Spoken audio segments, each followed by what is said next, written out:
Hello student, आप सबों का इस चैनल बायोट्यूट पर स्वागत है। आज के इस वीडियो में हम लोग सेल डिवीज़न के एम फेज को देखेंगे।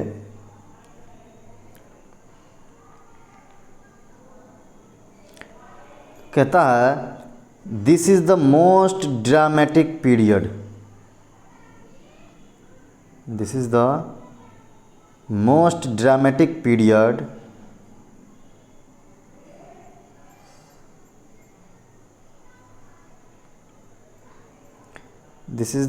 dramatic period of cell cycle involving a major reorganization of virtually all components of the cell।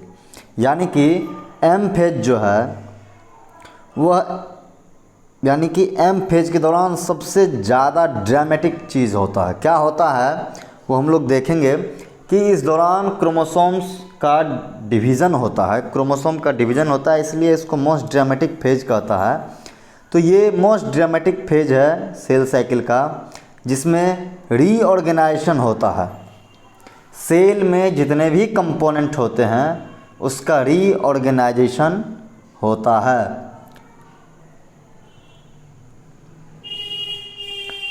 Since the number of chromosomes in the parent and progeny cells is the same, चूँकि जो chromosome का number है वह progeny और parent में और progeny में दोनों में सेम होता है, it is also called as equational division.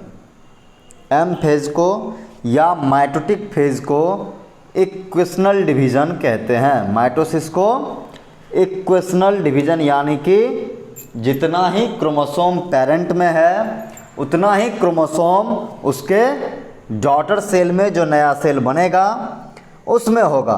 यानी कि पेरेंट सेल और डॉटर सेल दोनों में नंबर ऑफ क्रोमोसोम बराबर होंगे, इसीलिए इसको इक्वेशनल डिवीज़न कहते हैं। तो for convenience mitosis has been divided into 4 stage. Mitosis को 4 स्टेज में बांटा जाता है of nuclear division. It is very essential to understand that all division in a progressive process and very clear cut line cannot be drawn between various stage. कहता है कि 4 जो stage में बांटा गया है न्यूक्लियर डिवीज़न के, यानी कि न्यूक्लियस के डिवीज़न को 4 भागों में जो बांटा गया है, तो कहता है यह बहुत ही एसेंशियल होता है यह चीज़ समझने के लिए कि सेल डिवीज़न जो है वह एक प्रोग्रेसिव प्रोसेस है, मतलब लगातार होने वाला प्रोसेस है। और हम इसमें बहुत ज़्यादा क्लियर कट लाइन हम लोग नहीं खींच सकते हैं अलग अलग स्टेज के बीच में। यानी कि ऐसा नहीं कह सकते हैं कि इतना प्रोसेस तक होना ये स्टेज है, इसके बाद ये प्रोसेस होना ये स्टेज है। यानी कि हर एक स्टेज का एक फिक्स प्रोसेस नहीं होता है, चूँकि एक कंटिन्यूस प्रोसेस है, तो इसीलिए उनके बीच कोई क्लियर कट लाइन नहीं होता है। तो माइटोसिस को जो 4 स्टेज में बांटा गया है वो स्टेज है प्रोफेज, मेटाफेज, एनाफेज और telophase. 4 phase prophase, metaphase, anaphase और टेलोफेज। यानी कि प्रोफेज जो है यह सेल डिवीजन का एम फेज का पहला फेज है। तो पहला है प्रोफेज। तो प्रोफेज में क्या है, कहता है कि prophase which is the first stage of mitosis follows the S and G2 phase of interphase। यानी कि प्रोफेज जो है जो कि माइटोसिस का पहला फेज है वह किसके बाद होता है, एस फेज और G2 फेज जो इंटरफेज का पार्ट होता है उसके बाद होता है। यानी कि इंटरफेज के एस और G2 फेज के बाद एम फेज का प्रोफेज स्टेज होता है। यानी कि सबसे पहले G1 फिर S, फिर G2, फिर प्रोफेज। इस तरह से यह चलता है। तो इस तरह से ये फेज जो है ये होता है। कहता है इन S and G2 phase the new DNA molecules formed are not distinct but intertwined। यानी कि S फेज और G2 फेज में जो नया डीएनए मॉलिक्यूल बनता है, चूँकि नया डीएनए मॉलिक्यूल जो है वह एस फेज में ही बनता है और G2 फेज में वो सारे प्रोटीन्स का निर्माण होता है जो सेल डिवीजन के लिए ज़रूरी होता है। तो एस और G2 फेज में जो डीएनए मॉलिक्यूल्स का निर्माण होता है वो डीएनए मॉलिक्यूल्स जो है यानी कि डीएनए जो है डिस्टिंक्ट नहीं होता है, अलग अलग नहीं होता है, यानी कि वह इंटरवाइंड होता है, आपस में एकदम क्वाइल्ड होता है, मिला हुआ होता है। Prophase is marked by the initiation of condensation of chromosomal material. Prophase में क्या होता है कि सबसे बड़ा जो क्रोमोसोमल मटेरियल है, जो क्रोमैटिन थ्रेड है, वह कंडेंस करना शुरू हो जाएगा। क्रोमोसोमल मटेरियल कंडेंस करेगा और कंडेंस करके क्रोमोसोम का निर्माण होता है। तो प्रोफेज में ही क्रोमोसोम का निर्माण होता है क्रोमैटिन मटेरियल के कंडेंसेशन से, और जो न्यूक्लियर मेम्ब्रेन है और जो सेल ऑर्गेनेल्स है वो सब गायब हो जाते हैं। The chromosomal material becomes untangled during the process of chromatin condensation। तो ये क्रोमोसोमल मटेरियल जो है यह क्या होगा, क्रोमैटिन कंडेंसेशन के दौरान एकदम एक स्ट्रक्चर बनाता है और कंडेंस होकर के क्रोमोसोम का निर्माण करता है, और एक दूसरे से ये जो है फिगर 10.2a में ये है। तो इस तरह से अर्ली प्रोफेज में कंडेंस करना शुरू करता है और लेट प्रोफेज में कंडेंस करके क्रोमोसोम बन जाता है और फिर साइटोप्लाज्म में रहता है। The centriole which had undergone duplication during S phase of interphase now begins to move towards opposite pole of the cell। कहता है कि सेंट्रोइल जो है, जो न्यूक्लियस के नज़दीक पाया जाता है, वह क्या होता है, एस फेज के दौरान ही सेंट्रोइल का डुप्लीकेशन होता है। डीएनए के साथ साथ सेंट्रोइल का भी डुप्लीकेशन होता है एस फेज में। तो जो दो सेंट्रोइल का निर्माण होता है वह सेंट्रोइल दोनों अपोजिट डायरेक्शन में मूव करना शुरू कर देता है और दोनों एक दूसरे के 180 डिग्री 180 डिग्री पर होता है, यानी कि दोनों एक दूसरे के सीध में पाया जाता है। The completion of prophase can this be marked by the following characteristic event. Prophase complete होने के बाद क्या दिखता है, chromosomal material condense to form compact mitotic chromosome. Chromosomal material जो है, क्रोमैटिन थ्रेड जो है, वह कंडेंस होकर के क्रोमोसोम का निर्माण किया। Chromosomes are seen to be composed of two chromatid attached together at the centromere. और दिखता है कि क्रोमोसोम जो दिखता है उसमें दो क्रोमैटिड आपस में अटैच्ड होते हैं सेंट्रोमियर के पास, इस तरह से दिखता है।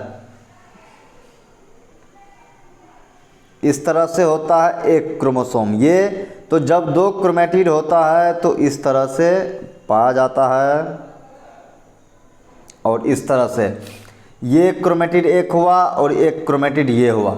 तो ये दो क्रोमैटिड होता है और बीच का ये पार्ट जो है ये सेंट्रोमियर होता है, और लेंथ वाइज हाफ क्रोमोसोम को क्रोमैटिड कहते हैं, यानी कि सीधा सीधी यदि हम क्रोमोसोम को आधा आधी बांट दें तो वो एक क्रोमेटिड ये हुआ और एक क्रोमेटिड ये हुआ, तो इस तरह से 2 क्रोमेटिड होता है। और इस सेंट्रोमियर के ऊपर एक प्रोटीन का लेप चढ़ा होता है जिसको काइनेटोकोर कहते हैं। काइनेटोकोर प्रोटीन से स्पिंडल फाइबर जुड़ता है, जो आगे देखेंगे। तो वो काइनेटोकोर प्रोटीन जो है वह इसी सेंट्रोमियर पर चढ़ा होता है। तो क्रोमोसोम जो है वह 2 क्रोमेटिड का बना होता है और जो दोनों क्रोमेटिड सेंट्रोमियर से जुटे होते हैं। प्रोफेज के लास्ट प्रोफेज यानी कि जो लेट प्रोफेज है, इस दौरान क्या होता है, initiation of assembly of mitotic spindle, the microtubules, the proteinous components of the cell cytoplasm help in the process।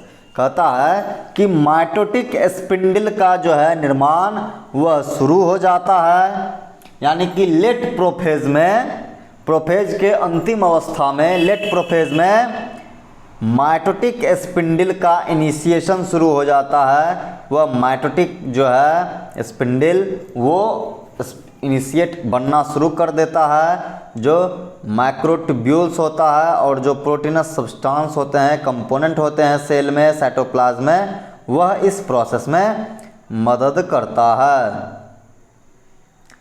Sales at the end of prophase when viewed under the microscope do not show Golgi complex, endoplasmic reticulum, nucleolus and the nuclear envelope। कहता है कि and of prophase, जब prophase खत्म होता है उस समय हम लोग यदि उसको माइक्रोस्कोप से देखें तो उसमें कुछ सेल ऑर्गेनेल्स जो है वह नहीं पाए जाते हैं, जैसे Golgi complex, endoplasmic reticulum, nucleolus, nuclear envelope, ये सब नहीं पाया जाता है। इसके बाद दूसरा स्टेज है मेटाफेज स्टेज, जो प्रोफेज के खत्म होने के बाद आता है। कहता है the complete disintegration of the nuclear envelope marks the start of second phase of mitosis.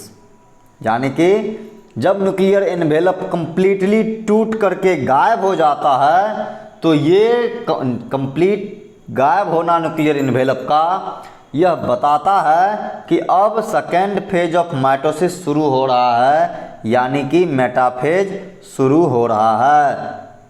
Hence the chromosomes are spread through the cytoplasm of the cell. और कहता है कि चूंकि क्रोमोसोम्स जो है वह पूरे साइटोप्लाज्म में फैला रहता है, by this stage condensation of chromosome is completed and they can be observe clearly under the microscope. और कंडेंसेशन जो है इस फेज में कंप्लीट हो जाता है और क्लियरली दिखने लगता है माइक्रोस्कोप से। This then the stage at which morphology of chromosome is most easily studied। और इसी स्टेज में जो है क्रोमोसोम को हम लोग आसानी से स्टडी करते हैं, क्योंकि इस स्टेज में क्या होता है, क्रोमोसोम बेस्ट विजिबल होता है। तो हम लोग माइक्रोस्कोप से हम लोग क्रोमोसोम के बारे में स्टडी करते हैं। At this stage, metaphase chromosome is made up of 2 sister chromatid। तो मेटाफेज स्टेज के दौरान जो मेटाफेज का जो क्रोमोसोम है वह कहता है बना होता है 2 सिस्टर क्रोमेटिड का, which are held together by the centromere. ये सिस्टर क्रोमेटिड के द्वारा, मतलब 2 मेटाफेज का जो क्रोमोसोम है वह 2 सिस्टर क्रोमेटिड के बने होते हैं जो आपस में सेंट्रोमियर के द्वारा जुटे होते हैं। तो सिस्टर क्रोमेटिड क्या हो गया, तो यदि हम इस तरह से बनाएंगे तो ये क्रोमेटिड, एक क्रोमेटिड ये है, एक क्रोमेटिड ये है, तो ये क्रोमेटिड जो है, ये दोनों क्रोमेटिड आपस में सिस्टर क्रोमेटिड कहलाते हैं। यानी कि लेंथ वाइज हाफ क्रोमोसोम इस तरह से वो क्रोमेटिड कहलाता है, और एक ही क्रोमोसोम के दोनों क्रोमेटिड, जैसे कि ये एक क्रोमोसोम है, ऐसे फिर से बना देते हैं, तो एक ही क्रोमोसोम के दोनों क्रोमेटिड आपस में सिस्टर क्रोमेटिड कहलाते हैं, और दो क्रोमोसोम के क्रोमेटिड आपस में, ये क्रोमेटिड और ये क्रोमेटिड आपस में नॉन सिस्टर क्रोमेटिड हुआ, और ये नॉन सिस्टर हुआ। मतलब दो अलग अलग क्रोमोसोम के क्रोमेटिड आपस में नॉन सिस्टर क्रोमेटिड होते हैं, जबकि एक ही क्रोमोसोम के दोनों क्रोमेटिड आपस में सिस्टर क्रोमेटिड होते हैं। A small disc-shaped structure at the surface of the centromere are called kinetochore। तो वो काइनेटोकोर कहलाता है, छोटा सा डिस्क लाइक स्ट्रक्चर जो सेंट्रोमियर के सरफेस पर होता है, काइनेटोकोर प्रोटीन होता है। These structure serves as the site of attachment of spindle fiber। तो काइनेटोकोर ही वह स्ट्रक्चर है जहां स्पिंडल फाइबर जुटता है to the chromosome that are moved into position at the center of the cell। और फिर chromosome जो है वह सेंटर ऑफ द सेल में पहुंचता है। Hence the metaphase is characterized by the all the chromosome coming to lie at the equator with one chromatid of each chromosome connected by its kinetochore to a spindle fiber from one pole to its sister chromatid connected by its kinetochore to a spindle fiber from the opposite pole। देखिए यहाँ क्या है, कहता है कि metaphase का जो characteristic है, मेटाफेज का कैरेक्टरिस्टिक क्या है कि क्रोमोसोम्स, जितने भी क्रोमोसोम्स होंगे सेल में, सभी इक्वेटोरियल प्लेट पर इक्वेटर के सेल के इक्वेटर पर आ जाएंगे, और दोनों क्रोमेटिड, ये दोनों सेंट्रोइल जो है उसके परपेंडिकुलर वो होता है। तो यदि इस तरह से हम देखेंगे तो यहाँ सेंट्रोइल है तो क्रोमोसोम इस जगह अरेंज हो जाएगा, और दोनों तरफ से स्पिंडल फाइबर काइनेटोकोर से जुट जाएगा। ये होता है मेटाफेज में।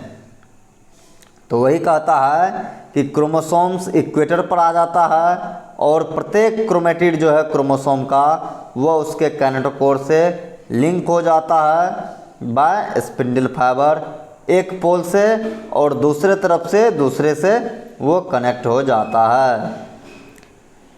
The plane of alignment of the chromosome at metaphase is referred to as metaphase plate. The key feature of metaphase, key feature क्या है कि स्पिंडल फाइबर जो है काइनेटोकोर से अटैच होता है, chromosomes are move to spindle equator, chromosome जो है इक्वेटर पर आ जाता है, और फिर अलाइंड अलोंग मेटाफेज प्लेट, और फिर मेटाफेज प्लेट के साथ जुट जाता है through spindle fibre to both pole, दोनों पोल से जुट जाता है। इसको फिगर में हम लोग यहाँ देखेंगे। यहाँ क्या है कि ट्रांजिशन ऑफ मेटाफेज है। ट्रांजिशन ऑफ मेटाफेज का मतलब हो गया कि प्रोफेज से मेटाफेज में वह बदल रहा है, और ये मेटाफेज स्टेज है। इसमें क्या है, ये हो गया सेल का इक्वेटर प्लेट, बीचों बीच पहुंच गया, और ये दोनों सेंट्रोइल है, जिससे ये स्पिंडल फाइबर से इस तरह से दोनों तरफ से जुड़ा हुआ है। तो ये मेटाफेज स्टेज में होता है। तीसरा फेज है एनाफेज स्टेज।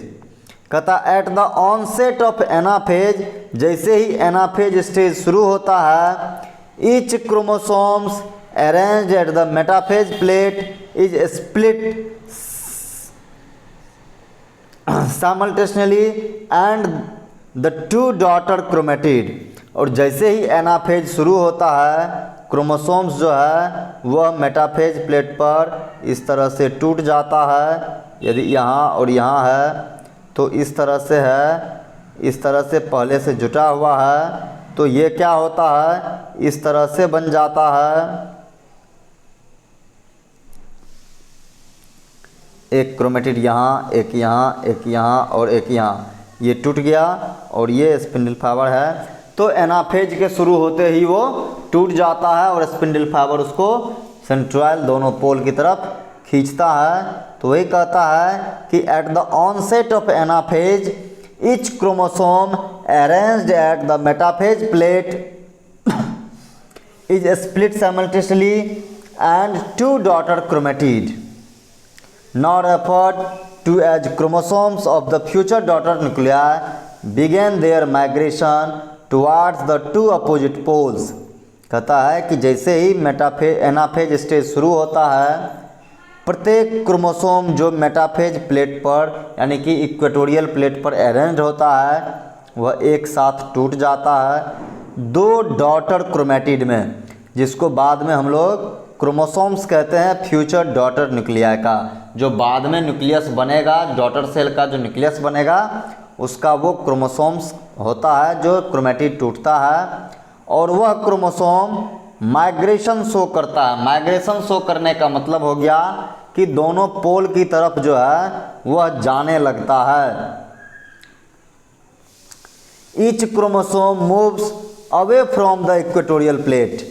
प्रत्येक क्रोमोसोम जो है इक्वेटोरियल प्लेट से दूर जाएगा। The centromere of each chromosome is towards the pole and hence at the leading edge. कहता है कि सेंट्रोमियर जो है प्रत्येक क्रोमोसोम का वह पोल की तरफ होता है, इसलिए लीडिंग एज जो है with the arm of the chromosome trailing behind, और आर्म जो है वह पीछे की तरफ होता है और वो सेंट्रोमियर जो है वह पोल की तरफ होता है। ऐसे हम लोग देखेंगे। ये देखिए इसमें क्या है कि ये है और ये पोल जो है ये पोल हुआ और सेंट्रोमियर पोल की तरफ है, जबकि आर्म जो है उसके अपोजिट डायरेक्शन में है। तो ये बीच में था, बीच से ये इधर आया और वो उधर चला गया। Thus anaphase stage is characterized by. Anaphase stage का क्या कैरेक्टर है वो देखेंगे। तो कहता है कि सेंट्रोमियर जो है वो स्प्लिट कर जाता है, सेंट्रोमियर टूट जाता है, क्रोमेटिड सेपरेट हो जाता है और क्रोमेटिड जो है अपोजिट पोल की तरफ मूव करने लगता है। और फिर एनाफेज के लास्ट में यानी कि लेट एनाफेज में क्या होता है कि सेल में फ्यूरो का निर्माण शुरू हो जाता है। सेल फ्यूरो सेल में गड्ढा बनना शुरू हो जाता है। वो लेट एनाफेज स्टेज में ही शुरू हो जाता है, क्योंकि एनाफेज स्टेज में ही क्रोमोसोम का डिवीज़न होकर के क्रोमोसोम्स जो है पोल की तरफ मूव करना शुरू कर देता है। इसके बाद टेलोफेज है। At the beginning of the final stage of mitosis. कहता है कि जो माइटोसिस का जो फाइनल स्टेज है उसके बिगिनिंग में, जिसको टेलोफेज कहते हैं, the chromosomes that have reached their respective pole. वो क्रोमोसोम्स जो है अपने रिस्पेक्टिव पोल्स पर पहुंच जाता है। डीकंडेंस, उसके बाद क्रोमोसोम जो है फिर से डीकंडेंस होकर के क्रोमेटिन थ्रेड बनाएगा दोनों पोल पर और लूज देयर इंडिविजुअलिटी, यानी कि उसके बाद वह अपना इंडिविजुअलिटी लूज कर देता है। यानी कि जो क्रोमोसोम्स है सारे अनवाइंड हो जाते हैं और फिर क्रोमेटिन थ्रेड बन जाता है। तो लूज ऑफ इंडिविजुअलिटी का मतलब हो गया कि अब पहचान नहीं सकते हैं कि कौन सा कौन क्रोमोसोम है। The individual chromosome can no longer be seen. Individual chromosome जो है वह अब नहीं दिखता है। And chromatin material tend to collect in mass of two poles. और क्रोमेटिन मटेरियल जो है वह दोनों पोल पर जमा हो जाता है। और इस स्टेज में क्या क्या होता है तो chromosome cluster at opposite spindle poles and their identity is lost as discrete element. Chromosomes जो है अपोजिट पोल पर जमा होता है और अपनी आइडेंटिटी को लॉस्ट कर देता है, खो देता है। फिर न्यूक्लियर इन्वेलप बनता है उस क्रोमैटिन थ्रेड या क्रोमोसोम क्लस्टर के चारों ओर न्यूक्लियर इन्वेलप बनता है। न्यूक्लियोलस, गोल्जी कम्प्लेक्स, ईआर फिर से बन जाता है और सेल फ्यूरो जो है वह बन जाता है पूरी तरह से। और फिर उसके बाद अभी तक में क्या हुआ कि जो क्रोमोसोम्स है वो डिवाइड करके दो अलग अलग पोल पर पहुंचेगा और अब साइटोकिनेसिस होगा। तो साइटोकिनेसिस में सेल कंप्लीटली एक एक पोल पर जो न्यूक्लियस है वो ले करके सेल दो भागों में बंट जाएगा। तो साइटोकिनेसिस में क्या है कि माइटोसिस accomplished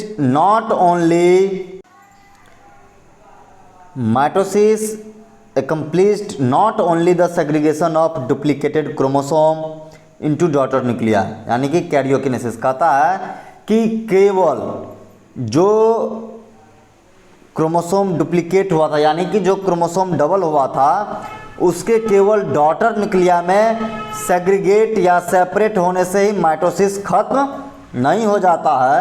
यानी कि माइटोसिस जो है केवल कैरियोकिनेसिस हो जाने से खत्म नहीं हो जाता है।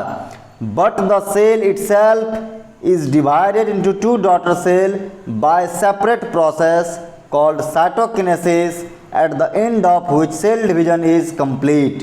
कहता है कि उसके साथ साथ सेल खुद भी दो डॉटर सेल में डिवाइड करता है। यानी कि पहले न्यूक्लियस तो दो डॉटर न्यूक्लिया में डिवाइड करता ही है, सेल भी दो डॉटर सेल में डिवाइड करता है एक अलग प्रोसेस के द्वारा, जिस प्रोसेस को साइटोकिनेसिस कहते हैं। और साइटोकिनेसिस के बाद सेल डिवीजन कंप्लीट होता है। इन एन एनिमल सेल में this is achieved by the appearance of furrow.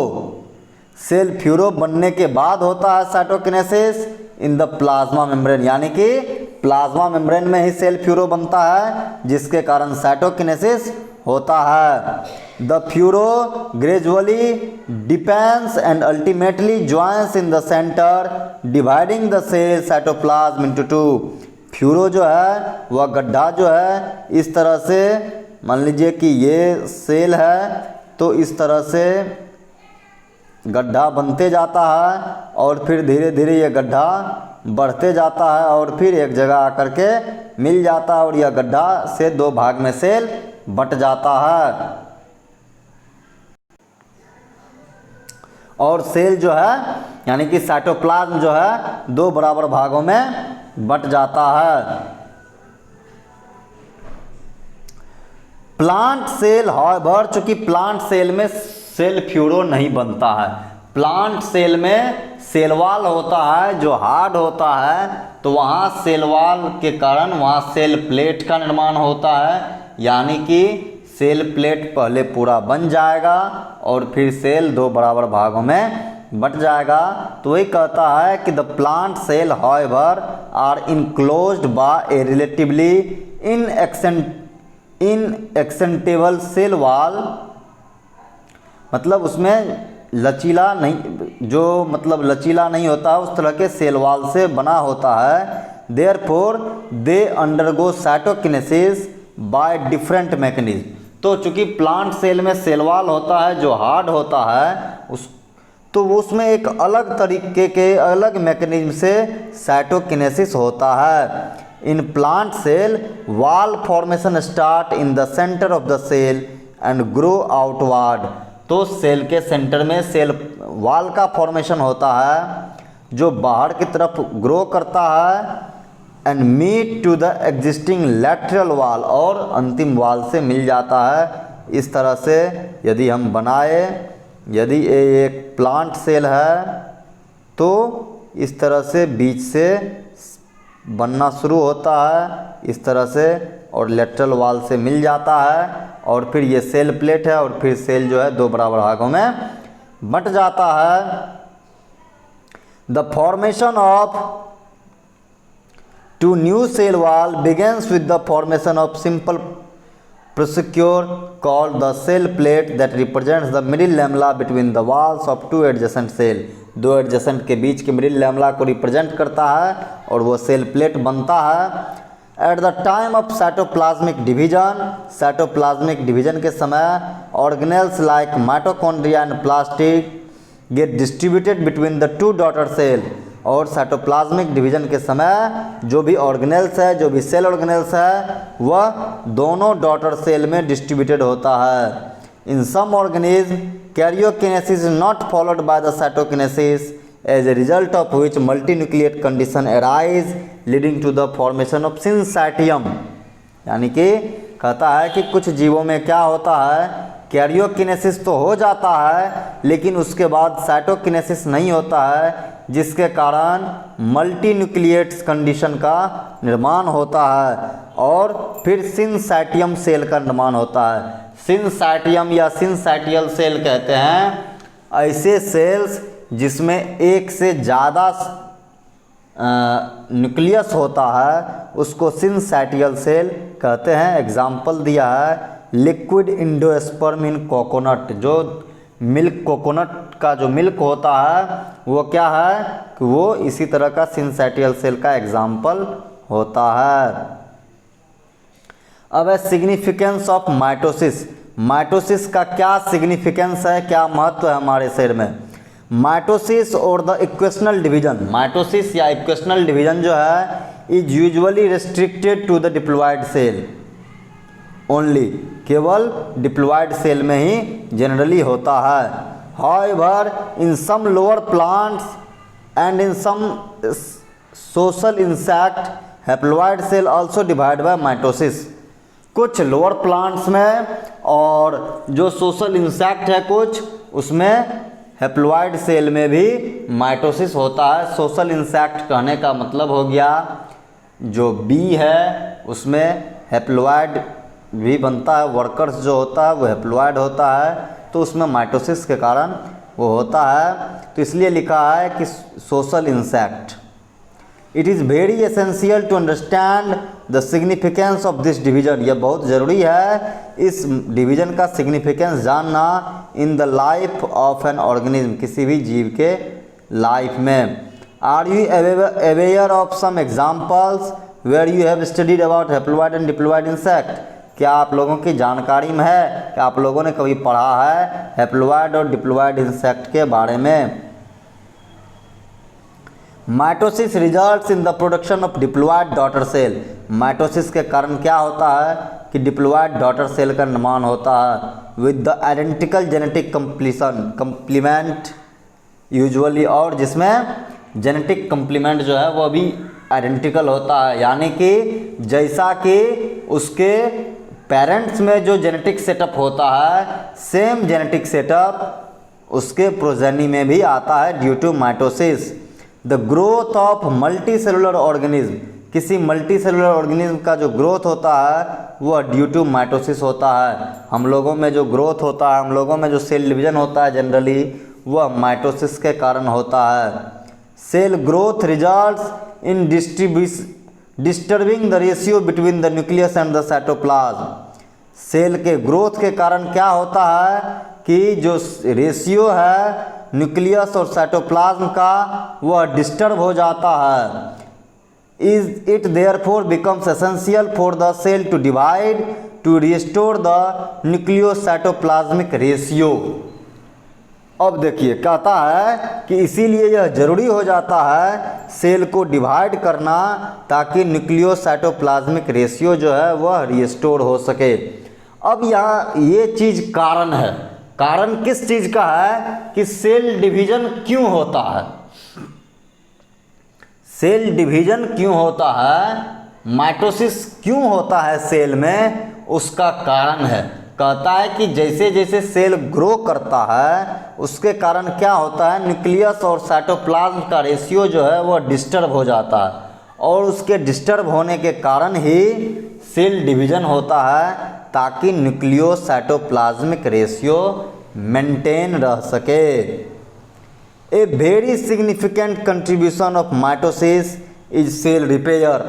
और एक बहुत बड़ा सिग्निफिकेंट कंट्रीब्यूशन है माइटोसिस का कि सेल को रिपेयर करना। कहीं हमारे शरीर में टूट फूट होता है तो वहाँ जो रिपेयरिंग का काम होता है वह माइटोसिस के कारण ही होता है।